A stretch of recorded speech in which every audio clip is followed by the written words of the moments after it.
Film की शुरुआत में हम एक 16 साल की लड़की को देखते हैं जिसका नाम मरी होता है, जो समंदर किनारे बने एक छोटे से गांव में रहती है, जहां सब लोग तकरीबन गुजारा करने के लिए फिशिंग करते हैं, यानी मछलियां पकड़ने का काम। अभी फिलहाल वो अपने चेकअप के लिए एक डॉक्टर के पास आई थी, क्योंकि अचानक ही पता नहीं कैसे इसके जिस्म पर एक अजीब सा निशान बन गया था। हालांकि इसे चोट भी नहीं लगी थी। डॉक्टर अच्छे से उसका चेकअप करता है, खास तौर पर उसके नाखून और दांतों को, फिर कहता है कि डरने की जरूरत नहीं है, कोई खतरे वाली बात नहीं, इस निशान पर इतना ध्यान ना दो, ये जल्द ठीक हो जाएगा। मरी जब घर आई तो हम इसकी फैमिली को देखते हैं, जिसमें उसके सिर्फ मोम डैड थी। उसकी मोम की हालत ठीक नहीं थी, क्योंकि वो पैरालाइज थी, यानी कि अपाहिज, चल फिर नहीं सकती है, ना ही बोल सकती है, हर वक्त व्हील चेयर पर ही रहती है। इसीलिए उन्हें खाना खिलाना, नहलाना, कपड़े बदलवाना सब कुछ मरी ही करती है। रात को जब वो सोने की तैयारी कर रही थी तो उसकी नजर अपने सीने पर गई, जहाँ वो अजीब सा निशान बना था। वो निशान कम होने की बजाय अब और बढ़ता जा रहा था, और फिर ऐसे ही कुछ दिन और गुजर गए। और अब क्योंकि मरी थोड़ी बड़ी हो चुकी थी और उनकी माली हालात भी बस ठीक ही थी, खास अच्छी नहीं थी, तो इसीलिए वो एक फिश पॉइंट पर जॉब करना शुरू कर देती है, जहाँ पर मछलियां पैक की जाती थी। आज जॉब पर उसका पहला दिन था,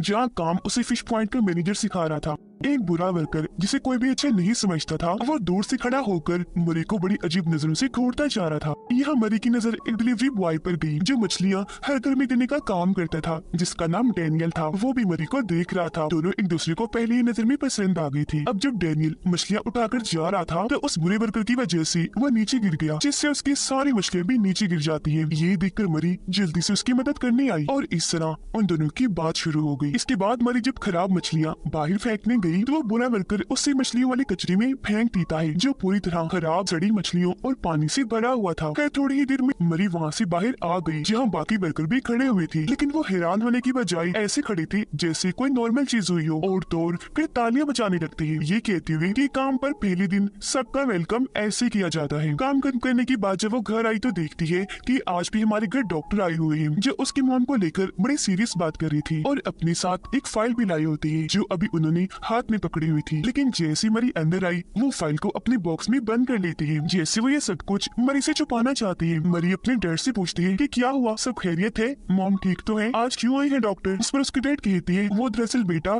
तुम्हारी मॉम का हाथ थोड़ा सूज गया है, क्योंकि इसे हर रोज इंजेक्शन जो लगाने पड़ते हैं, तो इसका ही चेकअप करने आई है डॉक्टर। जिसके बाद डॉक्टर और उसकी डैड उसकी मॉम के हाथ को चेक करने लगी। जिस बीच मौका पाकर मरी वो फाइल चुरा कर ऊपर भाग गई, जो डॉक्टर उससे छुपाने की कोशिश कर रहा था। उस फाइल को चेक करती है, जिसमें से एक्सरे, कुछ लोगों की डिटेल्स वाले कागज और कुछ अजीब तरह की तस्वीरें मिलती है, जिसमें बहुत बुरे और गहरी जख्मों के निशान थे। इससे पहले वो कुछ समझ पाती, नीचे से उसकी डैड आवाज लगा देती है। तब मरी जल्दी से उस फाइल को छुपाकर नीचे आ जाती है। डॉक्टर जा चुका था और उसकी डैड मॉम के हाथ में वो डेली वाला इंजेक्शन लगा रही थी, जिससे उसकी मॉम की हालत ठीक रहती है। रात को जब मरी बर्तन धो रही थी तो उसे अजीब सी आवाज आई। उसने जब चुपके से मॉम डैड के कमरे में देखा तो बड़ा ही अजीब नजारा था। उसकी डैड मॉम के पूरे जिस्म पर क्रीम लगाकर शेविंग कर रही थी, यानी बाल उतार रही थी। जो चीज मरी को अजीब तो लगी, लेकिन वो नजरअंदाज कर देती है, इस सोच के साथ कि जरूर मॉम के बाल बड़े हो गए होंगे। रात को जब वो सो रही थी तो उसे अजीब से सपने आने लगे, जैसे कोई डरावनी सी औरत जो खून से लथपथ है वो उसकी तरफ बढ़ रही है। पर अगली सुबह जब उसकी आंख खुली तो वो इस सपने के बारे में ज्यादा ना सोचकर काम पर चली गई, जहाँ उसकी और डैनियल की बात और बढ़ने लगी। पर जो डैनियल का साथी था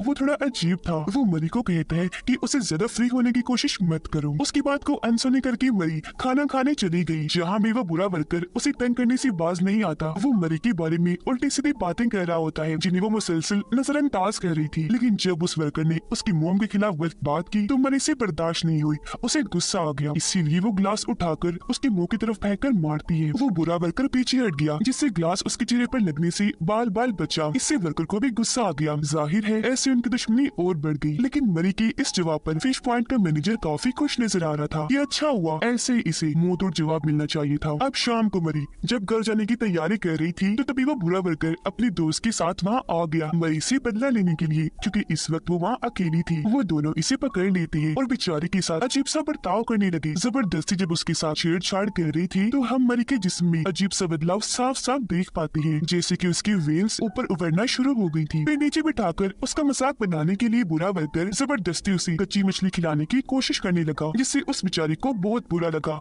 वो रोने लगी। उसे ऐसे देखकर बुरा वर्कर बहुत हंसा और फिर वहाँ से चला जाता है।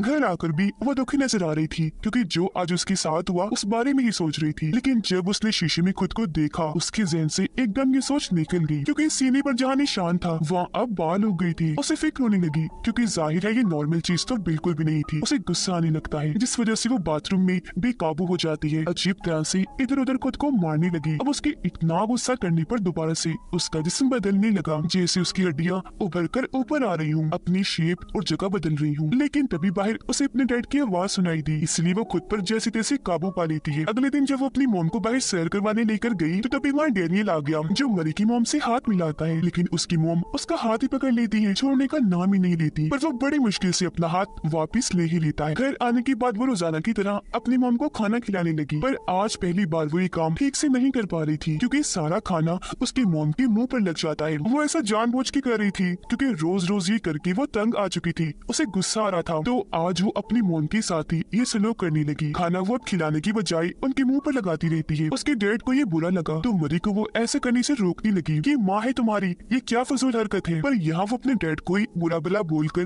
कमरे में चली गई कि आप खिला लो खाना, मैं रोज रोज ये काम करके पक गई हूँ। कमरे में आकर वो दोबारा से अपना निशान चेक करने लगी जो वक्त के साथ साथ बढ़ता जा रहा था। निशान के बढ़ने के साथ उसका गुस्सा भी बढ़ रहा था। तभी यहाँ उसके डैड भी आ गई और पूछ लेती है ये क्या तरीका था बात करने का, क्या चल रहा है आखिर। इस पर वो कोई बात का जवाब ना देकर सीधा अपना निशान ही दिखा देती है, जो देखकर वो दंग रह गई। ऐसा लग रहा था जैसे वो पहले से इस सब के बारे में जानते हूँ। मरी ने आज खुद ही उन बालों को साफ कर दिया जो उसके निशान पर बन रही थी, जिसके बाद वो उस फाइल को चेक करने लगी जो उसने डॉक्टर से चुराई थी। उसमें सबसे पहले एक शिप की तस्वीर थी, फिर कुछ जख्मी लोगों की जिन पर भारी हमले हुए थे क्योंकि उनकी चोटों के निशान बहुत गहरे थे। आखिर में वो एक औरत के स्केच को देखती है जिसका पूरा जिस्म बालों से भरा हुआ था। ये सब देखकर वो समझने की कोशिश में लगी थी कि तभी उसके घर दोबारा से डॉक्टर आ जाते हैं जो इस बार मई को इंजेक्शन लगाने आई थी, वही वाला जो उसकी मोम को भी लगाए जाते हैं। यहाँ भी वो अपना गुस्सा दिखा ही देती है, डॉक्टर के साथ बदतमीजी करके बगैर इंजेक्शन लगवाए वहाँ से निकल जाती है। घर से निकलकर वो सीधा उस शिप में पहुंची जिसकी तस्वीर मरी ने उस फाइल में देखी थी। शिप के अंदर आने के बाद जब उसने यहाँ चेक किया तो उसे बड़ी बड़ी पंजों के निशान दिखे जिससे वो हैरत में पड़ गई। उसके दिमाग में और सवाल आने लगे कि ये सब क्या है, जिनका जवाब पाने के लिए वो सीधा फिश पॉइंट की मैनेजर के पास गई क्योंकि छोटा सा गाँव है तो सब एक दूसरे के बारे में जानते होंगे। पर यहाँ मैनेजर ने उसे ठीक से कोई जवाब नहीं दिया बल्कि वो उसे लेकर एक क्लब में आ गया जहाँ पर डैनियल, बुरा वर्कर सब मौजूद थे। वो यहाँ मरी को भी शराब पिलाती है। वो थोड़ा नशे में हुई जिसके बाद डैनियल को लेकर एक खुफिया जगह पर आ गई। वो आज बहुत खुश थी क्योंकि जिससे वो प्यार करती थी आज वो उसके साथ था, पर उसके इतना खुश होने की वजह से भी उसके जिस्म पर बाल उगते जा रहे थे। वो यहाँ इतनी बदली कि उसकी आंखों का रंग भी बदलकर गोल्डन हो गया जिससे वो काफी अजीब दिखाई दे रही थी। फिर घर आने के बाद जब वो सोने अपने कमरे में गई तब उसके डैड जबरदस्ती उसे पकड़कर डॉक्टर के साथ मिलकर इंजेक्शन लगाने की कोशिश करने लगे। ये देखकर मरी की आंख खुल गई, उसे हैरत हुई कि मेरे डैड ये क्यों कर रहे हैं। डॉक्टर उसे इंजेक्शन लगाने ही वाला था पर नहीं लगा पाता क्योंकि तभी उसकी मोम आकर डॉक्टर पर हमला कर देती है, उन्हें पकड़कर बुरी तरह गर्दन पर काट लेती है, जिससे हम यहाँ सारी बात समझ जाते हैं कि असल में उसकी मोम एक वेयरवुल्फ है, यानी आधी इंसान और आधी भेड़िया। और मरी के साथ जो कुछ भी हो रहा है सच में वो उसकी मोम की वजह से ही हो रहा है क्योंकि मरी उनकी बेटी है इसलिए। ये चीज बचपन से ही मरी के अंदर थी लेकिन जब वो छोटी थी तो कुछ भी पता नहीं चल पाया। अब जब वो बड़ी हो गई है तो उसके सारे असरात दिखने लगे, यानी कि अब वो भी अपनी माँ की तरह वेयरवुल्फ बन रही है। यही वजह है कि उसके डैड बार बार इंजेक्शन लगाने की बात कर रही थी क्योंकि वो जानते थे कि उससे मरी अपने कंट्रोल में रहेगी। खैर अब मरी और उसके डैड डॉक्टर की लाश को ठिकाने लगाने के लिए घर के पिछले हिस्से में उसे दफना देते हैं क्योंकि अगर किसी को पता चला कि मरी की मोम ने डॉक्टर को मार दिया तो बहुत गड़बड़ हो जाएगी। अब यहाँ हम ये तो जान गए कि उसकी मोम एक वेयरवुल्फ है, पर सवाल ये बनता है कि वो आखिर वेयरवुल्फ बनी कैसे। तो इसका जवाब वो शिप है जिसके अंदर मरी चेक करने गई थी। असल में वहाँ कुछ रशियन लोग आए थे, मरी की मोम भी उनके साथ थी, जहाँ उन लोगों ने उन पर उल्टे सीधे टेस्ट करके और बस तभी से ये ऐसी है। ये शिप में वेयरवुल्फ बन गई थी जहाँ उन्होंने सब रेशंस पर हमला करके उन्हें मार दिया। इस बारे में जब गांव वालों को पता चला तो वो मरी की मोम को मारने के लिए आए, पर उसके डैड ने उन्हें अपना कर समझौता किया क्योंकि वो उन्हें बचपन से ही जानते थे, पर उन्हें ये पता नहीं था कि ये कर्ज उनकी इकलौती बेटी मरी को भी लग जाएगा। मरिया अपनी मोम को नहलाकर अच्छे से साफ कर देती है। उसकी मोम दुख भरी निगाहों से मरी की तरफ देखने लगी और आज वो पहली बार यह अपनी मोम के असली दर्द को समझी थी। अगली सुबह जैसी हुई तो कुछ गाँव वाले उनके घर आ जाते हैं क्योंकि डॉक्टर का कोई अता पता नहीं था, इसलिए पहला शक मरी की मोम पर ही गया। वो यहाँ उसकी मम के कपड़े उतरवा कर चेक करती है कि इस वक्त वो जानवर है या इंसान, पर क्योंकि अभी वो इंसान थी तो गाँव वालों को वहाँ से जाना पड़ा। लेकिन वो शक भरी निगाहों से बार बार पीछे मुड़कर उसे देख रहे थे क्योंकि पूरी तरह उन्हें तसल्ली नहीं हुई थी। शाम को मरी काम से जब घर लौटी तो घर का दरवाजा खुला हुआ है। उसे अजीब लगा, इसलिए वो जल्दी से घर के अंदर आकर चेक करने लगी, जहाँ उसे बार टब में अपनी मोम की लाश दिखी, जो देखकर वो काफी दुखी हो गई। उसे काफी गहरा सदमा लगा। इस बात का डर था वही हुआ। उनके जाने के बाद गाँव वाले चुपके से यहाँ आए और उसकी मोम को मारने के बाद ऐसे फेंक कर चली गई। मरी काफी टूट गई। रोते रोते जल्दी से घर आई। अपनी वाइफ की लाश को देखकर वो भी काफी दुख में चली गई, पर अब उन्हें इस बात की फिक्र थी कि अब गांव वालों की नजर मरी पर होगी। उसकी मॉम का फ्यूनरल किया जाता है, इन्हें दफनाया जा रहा था, जहाँ पर गांव के सभी लोग आते हैं। यहाँ पर मरी और उसकी डैड बड़ी मुश्किल से खुद को संभाल रही थी, पर जब ये लोग चर्च में थे तो मरी देखती है कि मेरे सारे नाखून उखड़ रहे हैं। हालांकि मरी कोशिश कर रही थी, पर उन्हें छुपाना मुश्किल था क्योंकि नाखूनों से निकलने वाला खून हर जगह टपक रहा था। लेकिन फिर आखिर में मरी ने फैसला किया कि अब मैं कुछ भी नहीं छुपाऊंगी, मैं सबको बता दूंगी कि अपने मोम की तरह मैं भी वेयरवुल्फ हूँ, क्योंकि बेशक मैं एक जानवर बन सकती हूँ पर खुलकर जीने का हक मुझे भी है। डोर बेटा फिश पॉइंट का मैनेजर उसे सर हिलाकर ऐसा करने से मना कर रहा था क्योंकि वो समझ गया था कि मरी के इरादे क्या है, वो क्या करना चाहती है। लेकिन फिर भी मरी ने बारी बारी सबके पास जाकर सबको अपने नाखून दिखा ही दिए, जिस वजह से उसकी डैड भी काफी घबरा गई क्योंकि वो जानती थी कि अब मौका मिलते ही गाँव वाले इससे भी मार देंगे। इसीलिए वो फ्यूनरल को छोड़कर उसे घर ले आई। समझाने की कोशिश करती है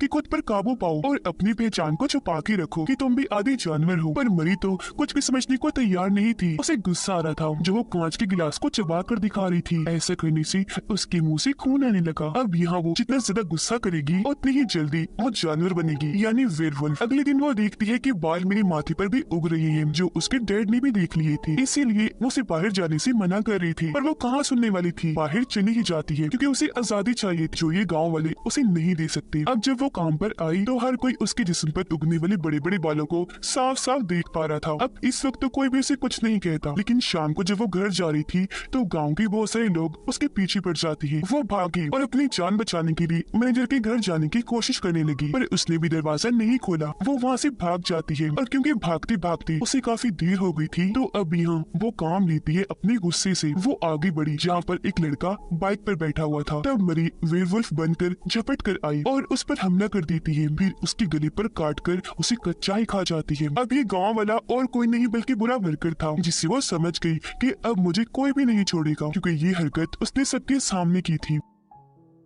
वो सोच रही थी कि गांव वाले अब मुझे मारने के लिए जमा हो जाएंगे, तो वो जल्दी से भागकर खुफिया जगह पर आकर छुप गई, जहाँ तभी उससे मिलने डेनियल आ जाता है, जो उसकी मदद करने आया था। कहता है कि तुम्हें यहाँ से भागना होगा क्योंकि पूरा गांव तुम्हें ढूंढ रहा है। अब उन लोगों को अपनी जान का खतरा पड़ गया है, इसीलिए वो तुम्हें मारकर ही चैन की सांस लेंगे, फिर चाहे इसमें तुम्हारे डैडी बीच में क्यों ना आ जाए, वो किसी की नहीं सुनेंगे। आगे डेनियल कहता है यहाँ तुम थोड़ी देर मेरा इंतजार करो, मैं कश्ती लेकर आता हूँ, फिर एक साथ हम यहाँ से निकल जाएंगे। पर उसके जाने के बाद मरी वहाँ निकलकर अपने घर आ गई। वो अपने कपड़े और मोम की तस्वीर रखकर निकलने ही वाली थी कि तभी सामने से उसके डैड आ गए, जिसे कहते हैं कि बेटा इस बार मैं भी तुम्हें नहीं रोकूंगा, जो तुम्हारा दिल चाहे वही करो, किसी की भी मत सुनो और बस आजाद जिंदगी गुजारो। जिसके बाद वो वापस उस खुफिया जगह पर आ गई क्योंकि डेनियल थोड़ी ही देर में यहाँ आने वाला था। पर वहाँ तो गाँव के कुछ लोग थे जो मरी का ही इंतजार कर रहे थे, जिनमें फिश पॉइंट का मैनेजर भी शामिल था। थोड़ी ही देर में यहाँ डेनियल भी आ गया। देखता है कि वो लोग उसे बेहोश करके अपने साथ ले जा रहे हैं, तो वो भी उनका पीछे करते करते समंदर किनारे आ गया, जहाँ गांव के वो लोग मरी को शिप में बिठाकर समंदर में चले गए। उनका प्लान था कि मरी को मारकर वो समंदर में फेंक देंगे, लेकिन उनके प्लान को खराब करने के लिए डेनियल भी शिप में आ जाता है। वो मरी को आजाद कर देता है, जो अब तक पूरी तरह वेयरवुल्फ में बदल चुकी थी। अब बेशक वो एक जानवर बनी हुई थी, लेकिन उसे सही और गलत की पहचान थी। वो बाहर निकली गाँव वालों का शिकार करने के लिए। उसे पकड़ने के लिए वो लोग जैसे उसके सामने आए, एक एक करके बुरी तरह वो उन पर हमला करके उन्हें खा जाती है, क्योंकि इस वक्त गुस्से की वजह से वो बहुत खतरनाक और खूंखार बनी हुई थी। जहाँ आखिर में उसका सामना हुआ मैनेजर से, जो अब उसके सामने मासूम बनने की कोशिश कर रहा था कि मैंने कुछ नहीं किया, लेकिन मरी सच्चाई जानती थी, इसीलिए वो उस पर भी हमला करके